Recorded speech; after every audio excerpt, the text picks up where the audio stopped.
I'm speaking to you this morning from the wrong side of yet another perilous line our country has crossed under Donald Trump.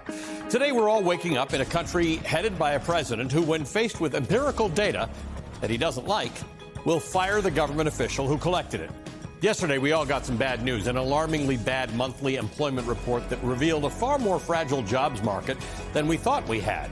Only 73,000 net new jobs, that's new jobs created minus jobs lost, were added in July. That's a weak number. But worse were the revisions to the two previous jobs reports. May's job report was revised from 144,000 net new jobs to only 19,000. June's 147,000 net new jobs were mostly a mirage as well. Turned out to be only 14,000 jobs that were added that month. That's 258,000 fewer jobs than previously thought, which means the average for the last 3 months is 35,000, far fewer than the 150,000 or more that are needed for job growth to keep up with population growth in this country. Now, revisions to government statistics are normal in subsequent months. It's the nature of large numbers. They happen regularly, but they almost never show this dramatic a shift. It was a bad report, there's no doubt about it, and bad particularly for a president who in political terms owns this job market and this economy, which has been roiled by the chaos of his tariffs and his trade wars. But instead of addressing the numbers and the challenge they present, the president said they were fake, and he fired the head of the department that collects them. Trump baselessly claimed the jobs numbers were rigged. He accused the fired commissioner of inflating numbers for the Biden administration and sabotaging jobs for them under this administration. Mr. President, why did you fire the head of the Bureau of Labor Statistics? Because I think our numbers were wrong. I've had issues with the numbers for a long time, but we're doing so well. I believe the numbers were phony, just like they were before the election. We need people that we can trust. We need people that we can trust. The part he didn't say was like at the FBI or the Justice Department or on the judicial bench. We need people we can trust to do what I want or need them to do or say. Trump says jobs reports were overstated during the previous presidency to prop up Joe Biden and are now being underestimated to hurt Trump. The president has zoned in on the commissioner of the Bureau of Labor Statistics being a, quote, Biden appointee, ignoring the fact that she was confirmed by the United States Senate by a vote of 86-8, 6 senators not voted. Among the 86 who voted in favor, J.D. Vance. But this is becoming a common refrain for Donald Trump. He also accuses the Fed chair, Jerome Powell, of being a Biden appointee. Jerome Powell's a Republican. Trump is the one who elevated him to the position of Fed chair himself. Yesterday also marked the president's self-imposed but often delayed deadline for reaching trade deals with countries across the world before imposing sweeping tariffs on most international goods. Back in April, Trump claimed that he had already struck 200 trade deals, despite, one, not having really done so, and two, there not being 200 countries on the planet. The number of deals before the August 1st deadline was closer to 8, although arguably you could consider the European Union, which is a single trading bloc, as 27 countries. Deals were struck with the European Union, with Indonesia, Japan, Pakistan, the Philippines, South Korea, the UK, and Vietnam. Talks are ongoing with Mexico and China. Still, this is nowhere close to 200. That was just a lie. An executive order signed by Trump late on Thursday outlined tariff rates for 69 countries, including several changes from the rates that were announced back in April on Liberation Day. Smaller countries like Lesotho and Guyana were originally hit with massive tariffs because they're poor countries that sell more to America than they buy, and as a result have large trade deficits with America. Those tariff rates have been cut. The day before, Wednesday, Trump also jacked up tariffs on Brazil to 50% for what he's calling the political persecution of former Brazilian President Jair Bolsonaro, who's on trial for attempting a coup in 2022. Trump calls that trial a witch hunt. And forget a deal with one of America's oldest and biggest trading partners, Canada.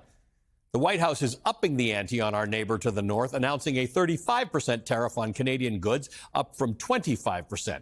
Now, this is on the goods that are not included in the U.S. Mexico-Canada trade agreement, the thing that used to be NAFTA that Trump himself renegotiated. Plus, on Wednesday, the Commerce Department said that gross domestic product, GDP, which is the largest measure of economic activity we have, increased at a 3% annual rate in the second quarter, the second 3 months of this year.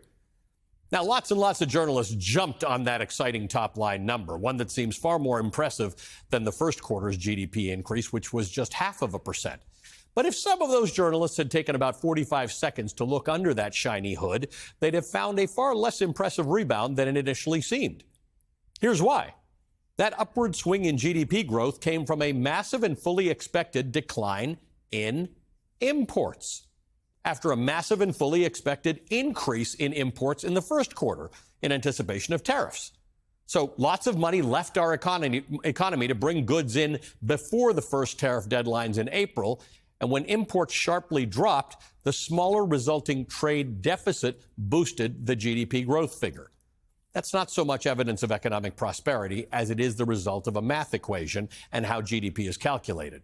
Again, something that economics journalists should know. Regardless, all of this uncertainty around our tariffs is leading to some of our greatest allies and trading partners working around us, sometimes literally. In fact, a few days ago, it was reported that Canada and Mexico are working on a, quote, Northern Corridor Agreement, a $120 billion investment to create easier trade between Mexico and Canada without involving the United States. I want to talk more about this whole idea and where we're going. I'm joined by David L. Cohen. He's the former United States ambassador to Canada. Ambassador Cohen, good to see you. Thank you for being on the show with me. Ali, it's good to see you, and I'm hoping that my Philadelphia skyline background is making you jealous. It is, and it looks fantastic, and I will see you there soon. I also had as good a chance of seeing you in Canada. Until recently, you were the ambassador to Canada, and I just want to start with this point, and I think most Americans know this, and all Canadians know this. There are few relationships in the world like the relationship between Canada and the U.S. Sure, it's underpinned by trade, but it's actually it's a lot more. It's a lot deeper. It's a much deeper and more durable relationship. I describe it as a relationship that is based on common values, on 150 years of partnership and allyship, and it does include trade, but it crosses defense, intelligence, culture. I mean, on a foreign policy basis, the United States and Canada are aligned in the pursuit of democracy around the world. And President Biden, I think, sort of nailed this when he repeatedly made the point that the United States has no better friend, partner, or ally than Canada. So here's why this is important, because somewhere around 95% of what Canada sells to America as part of this massive trade arrangement stays the way it is under the U.S., Canada, Mexico trade agreement. Right. It's a small amount of stuff that'll get affected. It's hard to calculate. It's not worth, outlining for our viewers today. But something else is happening here. This idea that Canada and Mexico are going to work out some other deal, the idea that Canadians feel let down and alienated. This is of great import to us as a nation. Yeah, I'm a big believer in the importance of relationships. When you look at foreign policy, when you look at America and America's role in the rest of the world globally, our relationships matter. And having and maintaining and preserving those close relationships is an important part of what makes the United States an important country in the world. And when you blow up a relationship as important to that process as the U.S.-Canada relationship, there are consequences. I will say, however, and I'm known for trying to be balanced, and hopefully I am balanced. This has happened before. We've seen this play before in the first presidency of Donald Trump. The trust quotient, if you will, between the United States and Canada took a big hit.